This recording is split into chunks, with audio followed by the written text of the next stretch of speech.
छत्तीसगढ़ राज्य के नवा रायपुर में गुरुजी पंडित प्रदीप मिश्रा जी के द्वारा सावन शिव महापुराण कथा शुरू हो गई है। यह 5 दिवसीय शिव महापुराण कथा है जो कि 12 से 16 अगस्त 2024 तक आस्था और यूट्यूब के माध्यम से देखी जा सकती है। आज की कथा बहुत अधिक रोचक जानकारियों, उपायों और पत्रों से भरपूर थी। आज की कथा में गुरुजी ने हरतालिका तीज के एक विशेष उपाय की जानकारी दी है जिसे हम बताने वाले हैं। साथ ही हम आपको बताते हैं कल मतलब 15 अगस्त सावन की दशमी की विशेष तिथि है। सुबह 9:20 तक दशमी की तिथि है। ऐसे में कल की तिथि दशमी की तिथि मानी जाएगी और अगली जो दिन होगा वह 16 अगस्त एकादशी की तिथि मानी जाएगी। तो हम आपको बता दें कल मतलब 15 अगस्त सावन की दशमी तिथि में आप अपने जीवन से कर्जे को दूर करने के लिए, अगर जीवन में कर्जा बढ़ रहा है उसे दूर करना चाहते हैं, धन संपदा प्राप्ति के लिए, लक्ष्मी प्राप्ति के लिए, पैसों की तंगी दूर करने के लिए आपको सिर्फ और सिर्फ सावन की दशमी में किए जाने वाले एक विशेष उपाय को करना है। यह उपाय हम आपको इसी वीडियो के अंत में करके भी बताएंगे ताकि देखकर समझने में आपको आसानी हो। और यह उपाय करने का आपके पास अंतिम मौका है क्योंकि यह सावन अब पूर्ण ही होने वाला है।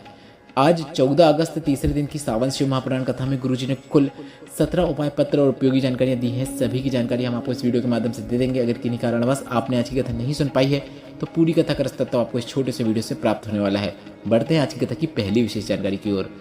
कथा शुरू होते ही गुरुजी ने कहा, दूरबीन और चश्मे दोनों में हमें दूर का पास नजर आता है पर दोनों में एक बड़ा अंतर है। दूरबीन से जो हमें पास में नजर आता है उसे हम छू नहीं सकते, स्पर्श नहीं कर सकते, पर चश्मे में जो हम देख रहे हैं उसे हम छू भी सकते हैं, स्पर्श भी कर सकते हैं।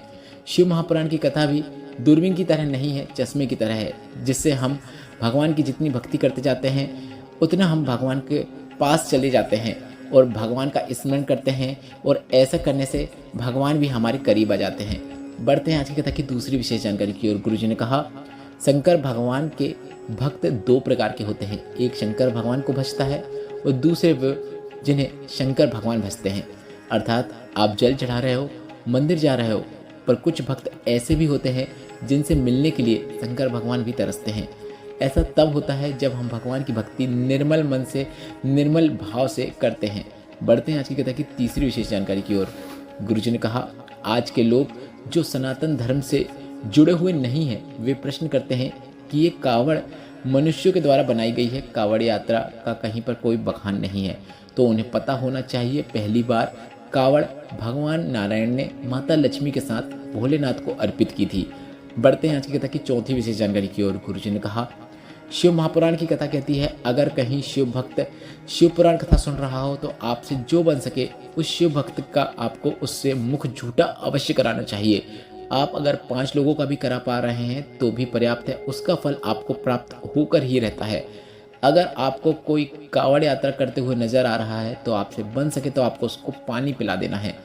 अगर आप उसकी कुछ मदद कर सकते हैं तो वह कर देना है। बन सके तो आपको उसके दर्शन कर लेना है। शिव भक्त के दर्शन कर लेने से भी हमें शिव के दर्शन का फल प्राप्त हो जाता है। बढ़ते हैं आज की कथा की 5वीं विशेष जानकारी की ओर। गुरुजी ने कहा, दुनिया के लोग हंसते हैं और कहते हैं कि कावड़ से कुछ नहीं होता, कावड़ से किसी का लाभ नहीं है।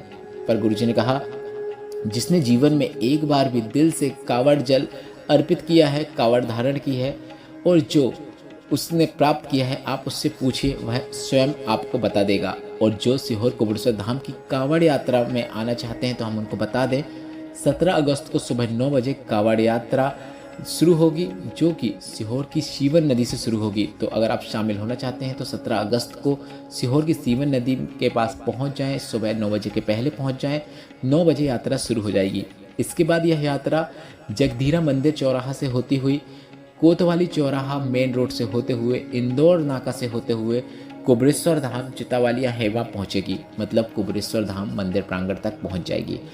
बढ़ते हैं आज की कथा की 6वीं विशेष जानकारी की ओर। गुरुजी ने कहा, शिव महापुराण की कथा कहती है कि भीतर से तुम अच्छे बनो, बाहर से तुम अपने आप अच्छे दिखने लग जाओगे। बढ़ते हैं आज की कथा की 7वीं विशेष जानकारी की ओर। गुरुजी ने कहा, तुम्हारे परिवार में, तुम्हारे आस पड़ोस में तुम्हारे कितने ही झगड़े हो, पर तुम उन्हें अपनी शादी में बुलाओ या ना बुलाओ, अपने बच्चे के जन्म में बुलाओ या ना बुलाओ, पर तुम उन्हें, अगर तुम्हारे यहाँ कोई धार्मिक अनुष्ठान हो रहा है तो तुम्हारे आसपास जो लोग हैं जिनसे तुम्हारी दोस्ती है, दुश्मनी है, आप बात करते हो नहीं करते हो, पर उन्हें आपको उस धार्मिक अनुष्ठान में बुलाना है। सभी को बुलाना चाहिए। जब भी आपके घर में या आपके आसपास कोई धार्मिक अनुष्ठान हो। बढ़ते हैं आज की कथा की 8वीं विशेष जानकारी की ओर। गुरुजी ने कहा, 2 शब्द हैं, एक है सब्र और दूसरा है कद्र।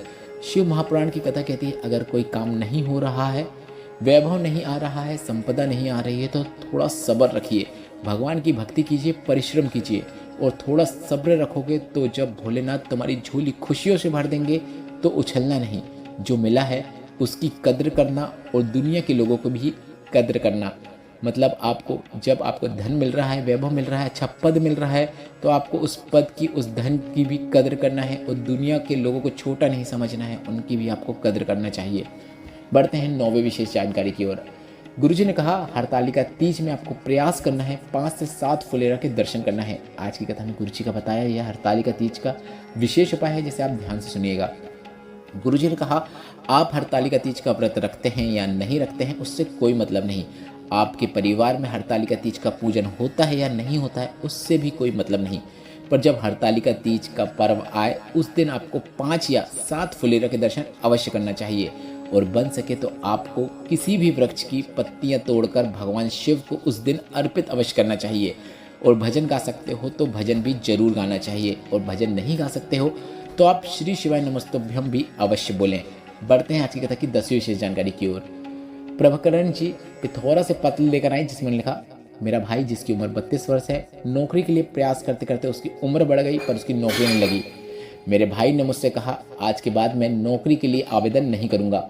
मैंने कहा, सीहोर वाला महाराज कहता है कि मेहनत करो, परिश्रम करो और इसके बाद बेलपत्र में शहद लगाते हुए उस बेलपत्र को शिवलिंग पर चिपकाते हुए चले जाओ और उनकी कथा सुनो। मेरे भाई ने ऐसा ही करना शुरू किया। एग्ज़ाम के पहले उसने खूब पढ़ाई की, खूब मेहनत की और बेलपत्र को एग्ज़ाम वाले दिन शिवलिंग पर शहद का उपयोग करते हुए चिपकाते हुए चला गया। आज मेरा भाई शिक्षक के पद पे विराजमान है, उसी का आभार व्यक्त करने के लिए हम कथा पंडाल में आए हैं।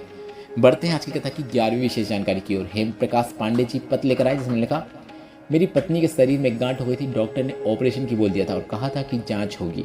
हम सब घबरा गए, फिर किसी के कहने पर हमने शिव महापुराण कथा सुनना शुरू किया। सीहोर जाकर रुद्राक्ष लेकर आए, उसका जल हम शिवलिंग पर चढ़ाते और थोड़ा सा औषधि रूप में प्राप्त करके उसका आचमन करा देते और डॉक्टर से ऑपरेशन की डेट लेकर आ गए। और जब ऑपरेशन के लिए डॉक्टर के पास पहुंचे तो सभी जांचें फिर से हुई और पता चला कि गांठ गल चुकी है। उसी का आभार व्यक्त करने के लिए हम कथा पंडाल में आए हैं। बढ़ते हैं आज की कथा की 12वीं विशेष जानकारी की ओर। गुरुजी ने कहा, शंकर भगवान के पास जा रहे हो तो कुछ लेकर जाने की जरूरत नहीं है, आप तो अपने दिल को समर्पित करके आ जाओ, उतना ही पर्याप्त है। और इसलिए हम आपसे कहते हैं कि आपको अपने ही घर का 1 लोटा जल भोलेनाथ के मंदिर में जाकर अवश्य अर्पित करना चाहिए। बढ़ते हैं आज की कथा की 13वीं विशेष जानकारी की ओर। गुरुजी ने कहा, जल, अग्नि, पृथ्वी, आकाश, वायु ये कभी भी अशुद्ध नहीं होते हैं, यह हमेशा शुद्ध के शुद्ध ही रहते हैं। बढ़ते हैं आज की कथा की 14वीं विशेष जानकारी की ओर। गुरुजी ने कहा, काशी वो स्थान है जहाँ पर अगर आप 15 मिनट भी बैठकर अगर किसी मुर्दे को जलते हुए देख लेते हैं तो वैराग्य उत्पन्न हो जाता है। काशी शिव का स्थान है, शमशान शिव का स्थान है। बढ़ते हैं आज की कथा की 15वीं विशेष जानकारी की ओर।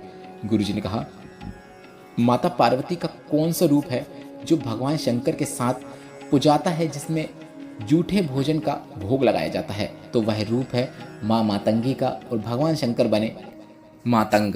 तो अब बढ़ते हैं आज की कथा की 16वीं विशेष जानकारी की ओर। गुरुजी पंडित प्रदीप मिश्रा जी की 17 अगस्त को कावड़ यात्रा है।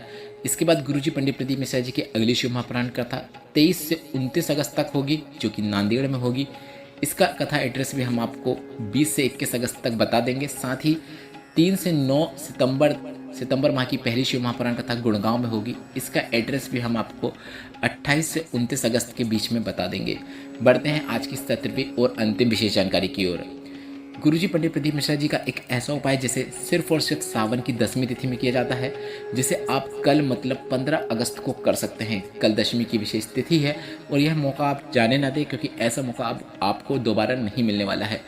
जीवन में अगर कर्जा बढ़ रहा है, पैसों की तंगी बनी हुई है, घर में पैसा नहीं आ रहा है, तो आप धन प्राप्ति के लिए, लक्ष्मी प्राप्ति के लिए, कर्ज मुक्ति के लिए यह विशेष उपाय अवश्य करें। आपको भोलेनाथ के मंदिर में जाकर शिवलिंग का पूरा श्रृंगार कर देना है। मतलब आप जो जो अर्पित करना चाहते हैं, जल अर्पित कर दें, दूध अर्पित कर दें, फिर जल अर्पित कर दें। इसके बाद जैसा आप श्रृंगार करना चाहते हैं वैसा श्रृंगार कर दें। इसके बाद आपको 11, 21 या 51 शमी पत्र लेना है और 11 भी मिल रहा है तो भी पर्याप्त है, 21 मिल जाए या 51 मिल जाए, जितने आपको मिल रहे हैं उस हिसाब से आप कर सकते हैं, पर कम से कम 11 मिल जाए। तो 11 शमी पत्र आपको शहद में डुबोते हुए, मतलब शहद उसमें लगाते हुए 11 शमी पत्र से आपको भोलेनाथ के शिवलिंग का श्रृंगार करना है। मात्र इतना सावन की 10वीं में कर देने से जीवन में कभी भी पैसों की तंगी नहीं होती है। गुरुजी का बताया यह विशेष उपाय आप कल मतलब 15 अगस्त को अवश्य कीजिएगा। इस वीडियो में बताई जानकारी से संबंधित अगर आपके मन में भी कोई प्रश्न है तो वे प्रश्न आप कमेंट बॉक्स के जरिए पूछ सकते हैं। मेरे द्वारा दी गई जानकारी अगर आपको थोड़ी सी भी उपयोगी लगी तो इस वीडियो को लाइक करके कमेंट बॉक्स में हर हर महादेव अवश्य टाइप कीजिएगा। व्हाट्सएप में जुड़ना चाहते हैं तो उसकी लिंक भी मैंने कमेंट बॉक्स में मेंशन कर दी है, जिसमें टच करके आप हमारे साथ व्हाट्सएप में भी जुड़ सकते हैं, वहाँ भी हमको फॉलो कर सकते हैं। श्री शिवाय नमस्तुभ्यम। हर हर महादेव।